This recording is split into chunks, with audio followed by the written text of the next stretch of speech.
फिर एक बार चलते हैं सवालों की दुनिया में, जहाँ पे चल रहा है प्रश्नावली 13.8 क्लास 9 का चौथा सवाल, जिसमें कहा जा रहा है चंद्रमा का व्यास पृथ्वी के व्यास का लगभग 1/4 है।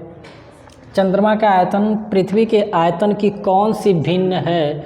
भिन्न का मतलब यदि आप नहीं समझ पा रहे हैं तो आप ये भी बता सकते हैं चंद्रमा का आयतन और पृथ्वी के आयतन का अनुपात कितना है, ये भी हो सकता है। चलिए देखते हैं। तो यहाँ पे सबसे पहले मानने वाली बात है कि माना पृथ्वी की त्रिज्या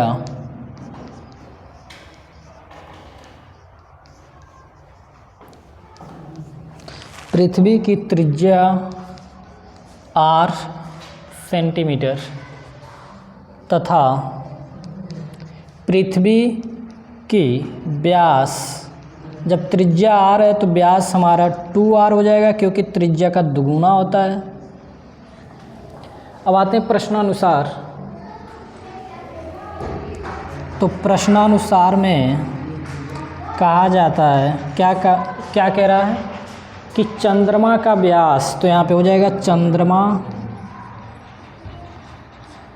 का व्यास बराबर, चंद्रमा का जो व्यास है वो पृथ्वी के व्यास का लगभग 1/4 है। तो पृथ्वी का व्यास का 1/4 है, तो यानी आप चाहे तो 1/4 लिख सकते हैं या फिर पूरा बट्टे भी 4 लिख सकते हैं, कोई दिक्कत।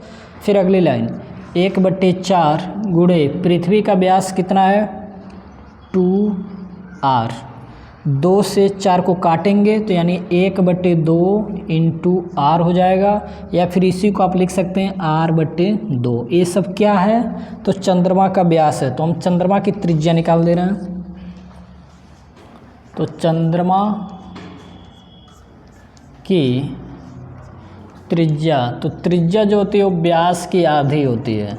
व्यास मेरा है r/2, इसका आधा करेंगे तो /2, फिर 2 का उठाकर इसमें 2 में गुणा कर देंगे तो r/4, ठीक है। इससे r/4 भी लिख सकते हैं या तो फिर आप 1/4 इंटू r भी लिख सकते हैं, दोनों में से कोई एक चीज़ लिख सकते हैं, ठीक है। ये भी क्या हो जाएगा सेंटीमीटर। ये तो अभी पृथ्वी का और चंद्रमा की त्रिज्या की बात हो गई। अभी इनके आयतन, तो आयतन का चलिए देखते हैं। पहले चंद्रमा का है तो चंद्रमा को लेंगे, यानी चंद्रमा का आयतन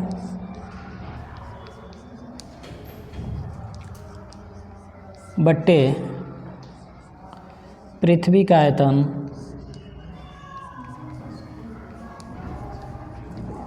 चंद्रमा भी गोलाकार होता है, पृथ्वी भी गोलाकार होता है, ठीक है। तो इनका आयतन अब चलिए निकालते हैं। तो गोले का आयतन कितना होता है 4/3 पाई r³। r का मतलब त्रिज्या, और त्रिज्या चंद्रमा की कितना है 1/4 इंटू r।